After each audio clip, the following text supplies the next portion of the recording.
ओम श्री परमात्मने नमः। यथार्थ गीता अध्याय 17 श्लोक 18 और 19। सत्कार मानार पूजार्थ तपो दम्भेन दे चेव यत् क्रियते तदहि प्रोक्तम राजसं शलमध्रुवम्। मूलग्राहेण आत्मना यत् पीडया क्रियते तपः परस्य उत्सादनार्थं वा ततः तामसम् उदाहृतम्। भगवान बोले, जो तप सत्कार मान और पूजा के लिए तथा अन्य किसी स्वार्थ के लिए भी स्वभाव से या पाखंड से किया जाता है, वह अनिश्चित एक क्षणिक फल वाला तप यहाँ राजस कहा गया है। वो फल तो मिलता है लेकिन क्षणिक मिलता है। और जो तप मूढ़ता पूर्वक हठ से मन वाणी और शरीर की पीड़ा के सहित अथवा दूसरे का अनिष्ट करने के लिए किया जाता है, वह तप तामस कहा गया है।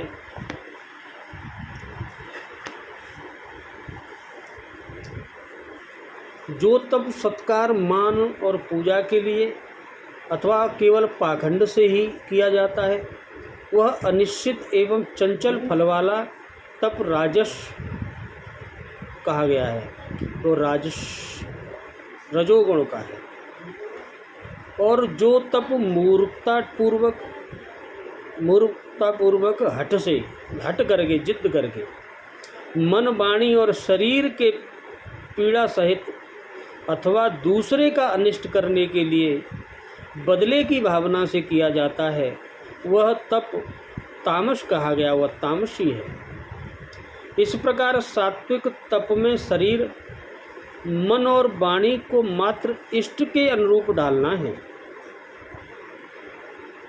सात्विक तप में शरीर मन और वाणी को मात्र इष्ट के अनुरूप, और राजस तप में तप की क्रिया वही है, किंतु दंभमान और सम्मान की इच्छा से तपते हैं। सम्मान के लिए तपस्या कर रहे हैं। प्राय महात्मा लोग घर बार छोड़ने के बाद भी इस विकार के शिकार हो जाते हैं। और तीसरा तामस तप अविधि पूर्वक होता है, जो दूसरों को पीड़ा पहुंचाने के दृष्टिकोण से होता है। अब यहाँ तप के साथ यत् पद का प्रयोग करने का क्या भाव है? यहाँ तप के साथ यद पद का प्रयोग करके भगवान ने यह भाव दिखलाया है कि शास्त्रों में जितने भी व्रत, उपवास और संयम आदि तपों के वर्णन हैं, वे सभी तप यद सत्कार मान और पूजा के लिए किए जाते हैं, तो राजसी तप की श्रेणी में आते हैं। और सत्कार मान और पूजा के लिए तप करना क्या है? च और एवं के प्रयोग का क्या भाव है? तप की प्रसिद्धि से जो इस प्रकार जगत में बढ़ाई होती है कि यह मनुष्य बड़ा भारी तपस्वी है, इसकी बराबरी कौन कर सकता है, यह बड़ा श्रेष्ठ है आदि, उसका नाम सत्कार है। किसी को तपस्वी समझकर उसका स्वागत करना, उसके सामने खड़े हो जाना, प्रणाम करना, मान पत्र देना या अन्य किसी क्रिया से उसका आदर करना मान है।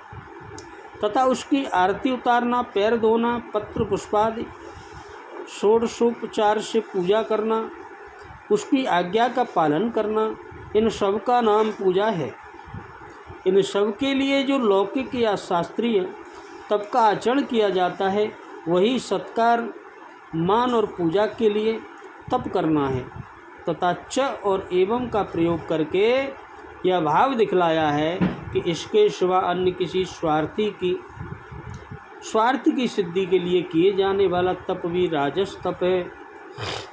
और दंभ से तप करना क्या है? तप में वस्तुतः आस्था न होने पर भी लोगों को धोखा देकर किसी प्रकार का स्वार्थ सिद्ध करने के लिए तपस्वी का सा स्वांग रचकर जो किसी लौकिक या शास्त्रीय तप का बाहर से दिखाने भर के लिए आचरण किया जाता है उसे दंभ से तप करना कहते हैं। स्वार्थ सिद्धि के लिए किया जाने वाला जो तप दंभ पूर्वक किया जाता है वही राजस माना जाता है, या केवल स्वार्थ के संबंध से ही राजस हो जाता है। केवल स्वार्थ के संबंध से ही राजस हो जाता है, फिर दंभ भी साथ में हो उसके लिए तो कहना ही क्या है। राजस तप को अध्रुव और चल कहने का क्या भाव है। जिस फल की प्राप्ति के लिए उसका अनुष्ठान किया जाता है उसका प्राप्त होना या न होना निश्चित नहीं है, इसलिए वह उसे अध्रुव कहा है। और जो कुछ फल मिलता है वह भी सदा नहीं रहता, उसका निश्चय नाश हो जाता है, इसलिए उसे चल कहा है। अब तामस तप के लक्षण बतलाते हैं जो कि सर्वथा त्याज्य हैं। ये तो होने ही नहीं चाहिए किसी पुरुष के अंदर। अनिश्चित फल वाला उसको कहते हैं कि जिसके फल होने और न होने की शंका है। यह तप के साथ यत पद के प्रयोग का क्या भाव है। जिस तप का वर्णन इसी अध्याय के 5वें और 6ठे श्लोक में किया गया है, जो अशास्त्रीय मन कल्पित शास्त्र के अनुसार नहीं है और अपनी मन की कल्पना से घोर और स्वभाव से ही तामस है, जिसमें दंभ की प्रेरणा से या अज्ञान से पैरों को पेड़ की डाली में बांधकर सिर नीचा करके लटकाना, लोहे के कांटों पर बैठना तथा इसी प्रकार की अन्य घोर क्रियाएं करके बुरी भावना से कष्ट सहन किया जाता है। यहाँ तामस तप के नाम से उसी का निर्देश है। यही भाव दिखलाने के लिए तप के साथ यद पद का प्रयोग किया है। मूढ़ गिराह किसको कहते हैं और उसके द्वारा तप करना क्या है। तप के वास्तविक लक्षणों को न समझकर जिस किसी भी क्रिया को तप मानकर उसे करने का जो हट या दुराग्रह है उसे मूढ़ गिराह कहते हैं।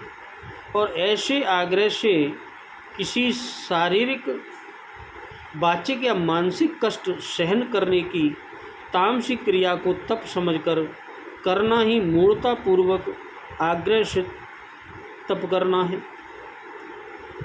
आत्म संबंधी पीड़ा के सहित तप करना क्या है।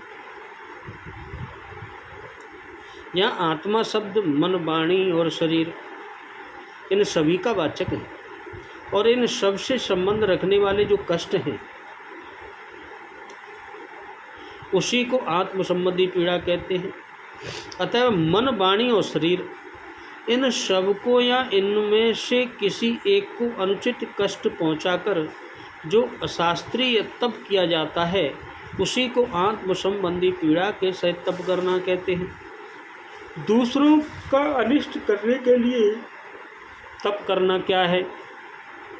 दूसरों की संपत्ति का हरण करने, उसका नाश करने, उनके वंश का उच्छेद करने अथवा उनका किसी प्रकार कुछ भी अनिष्ट करने के लिए जो अपने मन, वाणी और शरीर को ताप पहुंचाना है वही दूसरों का अनिष्ट करने के लिए तप करना है।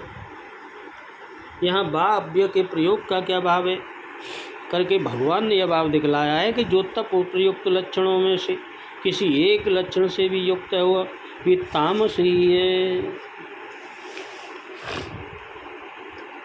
इस प्रकार तपों का लक्षण करके अब दान के भी भगवान 3 तरह का दान बतलाने के लिए अगले श्लोकों में बतलाएंगे। पहले सात्विक दान के लक्षण बताएंगे। बोलो राधे राधे, जय जय श्री कृष्ण।